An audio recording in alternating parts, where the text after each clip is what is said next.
ಗುರುಜಿ, ಕೂಡಿ ಬಾಳಿದರೆ ಸ್ವರ್ಗ ಸುಖ ಅಂತ ಹೇಳ್ತಾರೆ. ಆ ಒಂದು ಸುಖವನ್ನ ಅನುಭವಿಸಿದವನಿಗೆ ಮಾತ್ರ ಗೊತ್ತು ಅಂತ ಕೂಡ ಹೇಳ್ತಾರೆ. ನೀವೇ ಹೇಳ್ತಿರ್ತೀರಾ, ಈಗಿನ ಕಾಲದಲ್ಲಂತೂ ಒಟ್ಟು ಕುಟುಂಬ ಅಂತ ಹೇಳಿದ್ರೆ ತಂದೆ ತಾಯಿ ಜೊತೆ ಇರೋದೇ ಒಟ್ಟು ಕುಟುಂಬ ಅಂತ ಹೇಳ್ತಾರೆ ಮಕ್ಕಳು. ಹಾಗಾಗಿ ಆ ಒಂದು ಸವಿಯನ್ನ ನೀವೆಲ್ಲರೂ ಸವಿಯಿರಿ ಅಂತ ಕೂಡ ಕಿವಿ ಮಾತನ್ನ ಹೇಳ್ತಾ ಇದ್ರಿ ಕಾರ್ಯಕ್ರಮದ ಪ್ರಾರಂಭದಲ್ಲಿ. ನೋಡಿ, ನೀವೆಲ್ಲ ಕೂಡಿ ಬಾಳಿ ಅನ್ನೋದು ಬಹಳ ಮುಖ್ಯ. ಯಾಕೆಂದ್ರೆ ಮೊದಲಾದ್ರೆ ಜೀವನದಲ್ಲಿ ಒಂದಲ್ಲ ಒಂದು ಸಂಸಾರ ಏನು ಮಾಡ್ತಾ ಇತ್ತು, ಅತ್ತೆ ಸೊಸೆ ಮಾತ್ರ ಇರ್ತಿರಲಿಲ್ಲ, ನಾದ್ನಿ ಓರ್ಗತಿ ಎಲ್ಲರೂ ಇರ್ತಿದ್ರು. ದೊಡ್ಡ ಕುಟುಂಬ. ಅದರಲ್ಲಿ ಓರ್ಗತೀರ ಅಕಸ್ಮಾತ್ ಇದ್ದರೆ ಪರವಾಗಿಲ್ಲ, ಅಡ್ಜಸ್ಟ್ ಮಾಡ್ಕೊತಾರೆ. ಅಂದರೆ ಏನೋ ಸ್ವಲ್ಪ ಜಗಳ ಮಾಡ್ತಾರೆ ಅಥವಾ ಮುಣಿಸ್ಕೊತಾರೆ, ಏನು ಮಾಡೋದು ವಿಧಿ. ದೊಡ್ಡವ್ರು ಭಾವನವ್ರು ಇರ್ತಾರೆ, ಇಲ್ಲ ತಮ್ಮನವರು ಮೈದಾ ಇರ್ತಾನೆ, ಇಲ್ಲ ಅವನು ಹೆಂಡ್ತಿರ್ತಾಳೆ, ಸರಿ ಹೀಗಿರ್ತಾರೆ. ಆದರೆ ಅಕಸ್ಮಾತ್ ನಾದ್ನಿ ಅಂತ ಏನಾದರೂ ಬಂದುಬಿಟ್ರೆ ಭಾಳ ಕಷ್ಟ. ಕೆಲವರು ಇರ್ತಾರೆ ನಾದ್ನೀರು, ಒಳ್ಳೆ ನಾದ್ನೀರು ಇರ್ತಾರೆ. ಅವ್ರು ಅಕಸ್ಮಾತ್ ಮನೆಗೆ ಬಂದರೆ ತಮ್ಮ ಮನೆ ಕುಟುಂಬದ ಹೇಗಿದೆಯೋ ಕಷ್ಟ ಸುಖನ ತಮ್ಮ ತಾಯಿ ಹತ್ರ ಹೇಳ್ಕೊಂಡು ಹೊರಟೋಗ್ತಾ ಇರ್ತಾರೆ.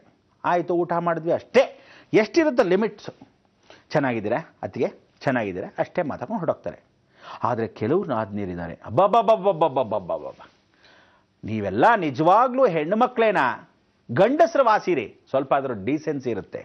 ಎಷ್ಟೋ ಜನ ಬಾಯಿ ಮುಚ್ಕೊಂಡಿರೋಂಥ ಹುಡುಗರಿದ್ದಾರೆ, ಎಷ್ಟೋ ಜನ ದೊಡ್ಡ ದೊಡ್ಡ ಗಂಡಸರು ಕೂಡ ದೈವ ಭಕ್ತಿ, ದೈವ ನಂಬಿಕೆ, ಅಯ್ಯೋ ಬೇಡ ನಮ್ಗೆ ಯಾಕೆ ಬೇಕು, ಹ್ಞೂ ಅಂದ್ಕೊಂಡು ತಲೆ ಬಗ್ಗಿಸ್ಕೊಂಡು ಹೊರಟೋಗ್ತಾರೆ. ಇರೋದ್ರಲ್ಲಿ ಜೀವನ ನಡೆಸ್ಕೊಂಡು ಹೋಗೋಣ, ಯಾಕೆ ಬೇಕಿದೆಲ್ಲ ಅಂತ. ಆದರೆ ಈ ಬಜಾರಿಗಳು, ಗಯ್ಯಾಳಿಗಳಿದ್ದ ಹಾಗೆ ಈ ಹೆಂಗಸರು, ಅದರಲ್ಲಿ ನಾದ್ನೀರು. ಕೆಲವ್ರಿಗೆ ಹೇಳಿದ್ರೆ ಏನು ಗೊತ್ತಾ, ಇದನ್ನು ಭಾಳ ಬೇಜಾರು ಮಾಡ್ಕೊತಾರೆ, ಏನು 24 ಗಂಟೆ ಹೆಂಗಸ್ರನ್ನ ಬೈಯೋದು ಅಂತ. ನೋಡಿ, ಹೆಂಗಸರನ್ನ ಬೈಯೋದು ಅಂದರೆ ಎಲ್ಲರೂ ಬೆನ್ಮುಟ್ಟು ನೋಡ್ಕೊತೀರ. ಯಾಕೆ? ಹೆಗಲ್ನೇ ಯಾವುದಾದ್ರೂ ಕಳ್ಳ ಅಂದರೆ ಬೆನ್ಮುಟ್ಟು ನೋಡ್ಕೊಳ್ಳೋದು ನಾನೇನಾ ಅಂತ. ಹಾಗನ್ನೋ ಪ್ರಶ್ನೆ ಇಲ್ಲ.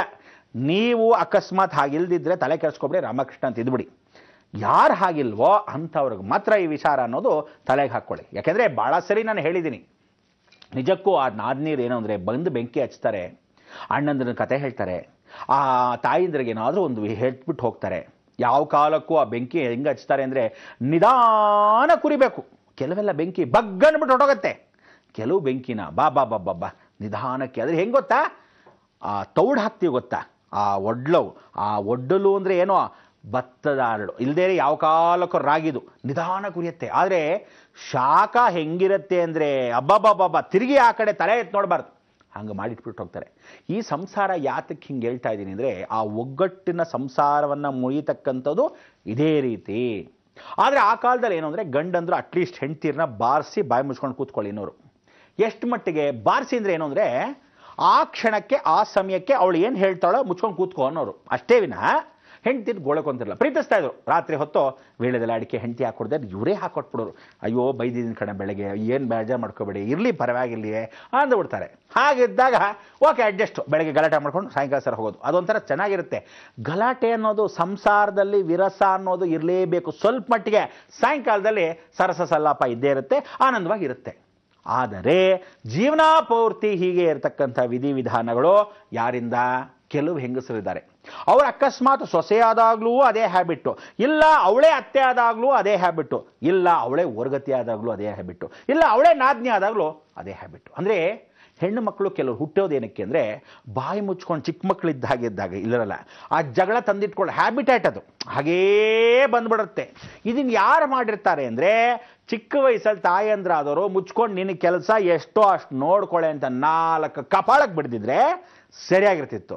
ಹಳ್ಳಿಯವರಾಗಿರೋದ್ರಿಂದ ಏನು ಮಾಡ್ತಾರೆ ಅಂದರೆ, ಹೌದೇ ಕಣೆ, ಓ ಹಂಗವ್ವ, ಸರಿ ಕಣವ್ವ, ನಾನು ನೋಡ್ಕೊತೀನಿ ಕಣವ್ವ ಅಂಥೇಳಿ ಹಿಂಗೆ ಶುರು ಮಾಡಿಬಿಡ್ತಾರೆ. ಅದಕ್ಕೆ ಕೆಲವರು ಮುಗ್ಧರಾಗಿರೋದಕ್ಕೆ ಕತೆ ಕೇಳ್ತಾರೆ, ಕೆಲವರು ಇದೇ ಒಂದು ಅಭ್ಯಾಸ ಕತೆ ಕೇಳ್ತಾರೆ, ಕೆಲವರು ಅವ್ರಿಗೆ ಅದು ಅಡ್ಜಸ್ಟ್ ಆಗಿರ್ತಕ್ಕಂಥವ್ರು ಇರ್ತಾರೆ.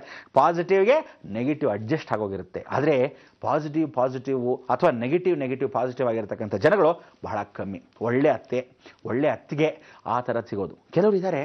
ನಾನು ಹೇಳಿದಾಗ ಕಾರ್ಯಕ್ರಮದಲ್ಲಿ ಭಾಳ ಹೆಂಗಸರು ಬಂದಿದ್ದರು. ಏನು ಹೇಳಿದ್ರು ಗೊತ್ತಾ, ಗುರುಗಳೇ ನೀವು ನಾದ್ನೀರನ್ನ ಬೈದ್ರಿ, ನಾವೆಲ್ಲ ನಿಜವಾಗ್ಲೂ ಒಳ್ಳೆ ಚೆನ್ನಾಗೇ ಇದ್ದೀವಿ, ಆದರೂ ಸಹ ಆ ವರ್ಗತಿರಿ ಏನೋ ಹಿಂಗೆ ಮಾಡ್ತಾರೆ ಅಂತ. ಸರಿ ಆಯ್ತು, ಅತ್ತಿಗೆರು ಹಂಗೆ ಮಾಡ್ತಾರೆ. ಕೆಲವರು ಅತ್ತಿಗೆರು ಬಂದಿದ್ರು, ನಿಜಕ್ಕೂ ಗುರುಗಳೇ ಸಂಸಾರ ಸಾಕಾಗೋಗಿದೆ, ನಾವು ಎಷ್ಟು ಅಡ್ಜಸ್ಟ್ ಮಾಡ್ಕೊಳ್ಳಿ ಅಂದರೆ ನೀವು ಹೇಳಿದ ಮೇಲಿಂದ ಅಡ್ಜಸ್ಟು ಭಾಳ ಜನ ಮಾಡ್ಕೊಂಡಿದ್ದೀವಿ ಗುರುಗಳೇ. ನಮ್ಮ ಯಜಮಾನರು ಕೂಡ ನಾವು ಏನೇ ಮಾಡಿಕೊಂಡ್ರು ನಾವು ಪಾಡಿಗೆ ನಾವು ನಮ್ಮ ಸಂಸಾರ ಅಂತಿದ್ದೀವಿ. ಅದಕ್ಕೋಸ್ಕರ ಬೇರೆನೂ ಯಾವ ಕಾಲಕ್ಕೂ ಅಡುಗೆನೇ ಬೇರೆ ಮಾಡಿಕೊಂಡು ಮಾಡಿ ಮೇಲೆ ಇದ್ಬಿಡ್ತೀವಿ ಅಂತ ಹೇಳಿ ಊಟಕ್ಕೆ ಮಾತ್ರ ಕೆಳಗೆ ಬರ್ತೀವಿ. ನಾನಾಯಿತು, ನನ್ನ ಮಕ್ಕಳಾಯಿತು, ನನ್ನ ಗಂಡ ಆಯಿತು, ಹಾಗಿರ್ತೀವಿ. ಆದರೂ ಬಿಡಲ್ವಲ್ಲ ಗುರುಗಳೇ, ಏನು ಮಾಡೋದು? ಇಲ್ಲ ಅತ್ತೆ ಅಂದರೆ ಏನು ಮಾಡ್ತಾರೆ ಗೊತ್ತಾ, ಸೊಸೆಂದ್ರು ತುಂಬ ಒಳ್ಳೆಯವರಾಗಿರ್ತಾರೆ.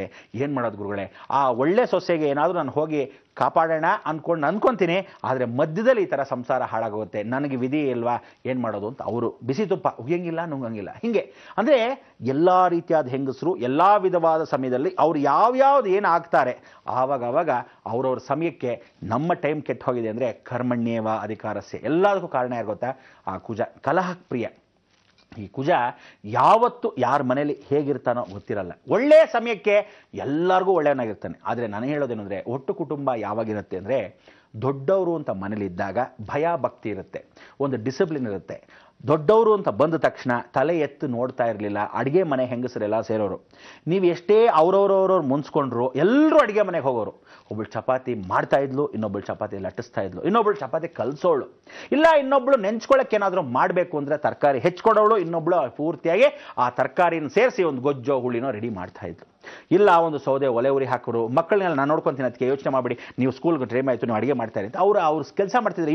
ಇವ್ರ ಮಕ್ಕಳಿಗೂ ಸಹಾಯ ಅಲ್ಲದೆ ಅವ್ರ ಮಕ್ಕಳಿಗೂ ಸಹಾಯ ಮಾಡ್ತಾಯಿದ್ರು. ಅವ್ರಿಗೆಲ್ಲರಿಗೂ ಬಟ್ಟೆ ಹಾಕಿ ಸ್ನಾನಗಳನ್ನ ಮಾಡಿಸ್ಕೊಂಡು ಕಳಿಸ್ತಿದ್ರು. ಅಂದರೆ ಆ ಒಟ್ಟು ಕುಟುಂಬದಲ್ಲಿ ಮಾತ್ರ ಏನಾಗ್ತಿತ್ತು, ಎಲ್ಲರ ಕಷ್ಟವನ್ನು ಎಲ್ಲರೂ ಹಂಚ್ಕೊತಾ ಇದ್ರು, ಅದೇ ರೀತಿ ಎಲ್ಲ ಸುಖವನ್ನು ಎಲ್ಲರೂ ಹಂಚ್ಕೊತಾ ಇದ್ರು. ಎಲ್ಲಿ ಖರ್ಚಾಗ್ತಾ ಇತ್ತು ಅಂತ ಗೊತ್ತಾಗ್ತಿರ್ಲಿಲ್ಲ. ಯಾಕೆಂದರೆ ಎಲ್ಲ ಖರ್ಚು 100 ರೂಪಾಯಿ ಆಗ್ತಾ ಇದ್ದಂದರೆ ಅಷ್ಟೇ ಆಗ್ತಾ ಇತ್ತು, ಗೊತ್ತಾಗ್ತಿರ್ಲಿಲ್ಲ.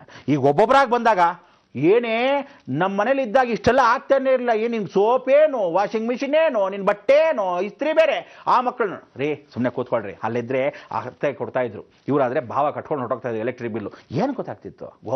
ಏನೂ ಗೊತ್ತಾಗ್ತಿರಲಿಲ್ಲ. ಹಾಗಿತ್ತು ಸಂಸಾರ. ಅದಕ್ಕೆ ನಾನು ಹೇಳೋದು, ಈ ಒಟ್ಟು ಕುಟುಂಬ ಕೂಡಿ ಬಾಳಬೇಕು ಅನ್ನೋದು ನಾನು ಯಾಕೆ ಹೇಳ್ತೀನಿ ಅಂದರೆ, ಇವತ್ತಿಗೂ ಕಾಲ ಮಿಂಚಿಲ್ಲ. ನೀವು ನಿಮ್ಮ ಅತ್ತೆಂದ್ರನ್ನ ದೂರ ತಳ್ಳಿದ್ರೆ, ಅಥವಾ ಯಾವ ಕಾಲಕ್ಕೂ ತಾಯಿ ತಂದೆಯಂದ್ರನ್ನ ಏನಾದರೂ ಆಶ್ರಮಕ್ಕೆ ಸೇರಿಸ್ಬಿಟ್ಟಿದ್ರೆ, ದೂರದಲ್ಲಿ ಅಕಸ್ಮಾತ್ ಬಿಟ್ಬಿಟ್ಟಿದ್ರೆ, ದಯವಿಟ್ಟು ಕ್ಷಮಿಸಿ ಅಂತ ಪ್ರಾರ್ಥನೆ ಮಾಡಿಕೊಂಡು ಕರ್ಕೊಂಬಂದ್ಬಿಡಿ. ಯಾಕೆಂದರೆ ಇರೋ 4 ದಿವಸ ಹೇಗೋ ಗೊತ್ತಿಲ್ಲ. ಬಹಳ ಜನಕ್ಕೆ ನಾನು ಹೇಳಿದಾಗ ಏನಂತ ಗೊತ್ತಾ, ಈ ಪ್ರಕೃತಿ ಪ್ರಳಯ ಆಗತ್ತೆ ಅಂದಾಗ ಬಹಳ ಜನ ಬೇಜಾರು ಮಾಡ್ಕೊಂಡ್ರು, ಬಹಳ ಜನ ಸಂತೋಷಪಟ್ಟರು, ಬಹಳ ಜನ ಆಶ್ಚರ್ಯಪಟ್ಟರು. ಇನ್ನು ಕೆಲವರು ಆಗತ್ತಾ ಇಲ್ಲ ನೋಡೋಣ ಬಿಡ್ರಿ, ಅವ್ರೇನು ನಡೆಯುತ್ತಾ ಪುಟ್ಕೋಸಿ ಅನ್ನೋ ರೀತಿಗೆ ಬೈದಿದ್ದಾರೆ.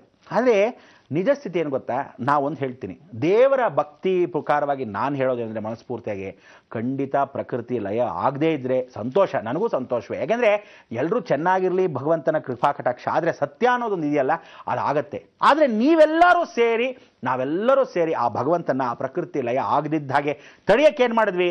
ಧರ್ಮ ಚೈತನ್ಯ ಯಾತ್ರೆ ದೀಪ ಹಚ್ಚಿದ್ವಿ. ಸತ್ಯನ ಅಷ್ಟೂ ಜನ ದೀಪ ಹಚ್ಚಿದ್ವಾ? ಇಷ್ಟೂ ಜನ ದೀಪ ಹಚ್ಚಿದ್ದಕ್ಕೆ ಏನಾಯಿತು? ಸಾರ್ಥಕತೆ. ಇನ್ನೂ ಆಗತಕ್ಕಂಥ ಅನಾಹುತಗಳು ಕಮ್ಮಿ ಆಯಿತೋ ಏನೋ, ಅಥವಾ ಮುಂದಕ್ಕೆ ಕಾಪಾಡ್ತಾಳೋ ಏನೋ. ಸತ್ಯವಾಗ್ಲೂ ಇದಾಗದೇ ಇದ್ದ ಹಾಗೆ ನನ್ನ ಮಾತು ಸುಳ್ಳು ಮಾಡಿದ್ರೆ ಸಂತೋಷ. ಯಾಕೆಂದರೆ ನಾನು ಸುಳ್ಳಾದೆ ಅಂತ ಯಾವ ಕಾರಣಕ್ಕೂ ಬೇಜಾರು ಮಾಡ್ಕೊಳ್ಳಲ್ಲ. ಆದರೆ ಎಲ್ಲೋ ಒಂದ್ಸಲಿ ಪ್ರಕೃತಿ ಉಳಿತಲ್ಲ, ನಾವು ಮಾಡಿದ್ದಕ್ಕೆ ಫಿಕ್ಸಡ್ ಡಿಪಾಸಿಟ್ ಆಯ್ತಲ್ಲ, ನಿಮಗೆಲ್ಲ ಒಂದು ಚೇತರಿಕೆ ಬಂತಲ್ಲ, ಭಗವಂತ ಇದ್ದಾನೆ, ಅದನ್ನು ಕಾಪಾಡಬಹುದು, ಖಂಡಿತ ಕಾಪಾಡ್ತಾನೆ ಅನ್ನೋ ಒಂದು ನಂಬಿಕೆ ನಾವು ಇಟ್ಕೋಬಹುದು. ಮನುಷ್ಯ ಜೀವನ ಒಂದು ಸಮಯಕ್ಕೆ ಒಳ್ಳೆಯದು, ಎಲ್ಲ ಸಮಯಕ್ಕೂ ಎಲ್ಲ ರೀತಿಯಾದರಲ್ಲೂ ಹುಷಾರಾಗಿರ್ತಕ್ಕಂಥದ್ದು. ಮುಳ್ಳು ಹಾದಿಯೆಲ್ಲ ಇದೆ. ಜೀವನ ಸಾಗೋಷ್ಟರಲ್ಲಿ ಎಲ್ಲಿ ಹಳ್ಳಕ್ಕೆ ಬೀಳ್ತೀವೋ ಗೊತ್ತಿಲ್ಲ. ಕೆಲವರು ದೊಡ್ಡ ಹಳ್ಳಕ್ಕೆ ಬೀಳ್ಬೋದು, ಕೆಲವರು ಚಿಕ್ಕದಾಗಿ ಬೀಳ್ಬೋದು, ಕೆಲವರು ಬೀಳ್ದೇನೆ ಇರ್ಬೋದು, ಕೆಲವರು ಬೀಳೋ ಮುಂದೆ ನಗ್ಪಾಟ್ಲಾಗಬಾರ್ದು. ಹುಷಾರಾಗಿರ್ತಕ್ಕಂಥ ವಿಚಾರ ನಮ್ಮಲ್ಲಿರಬೇಕು.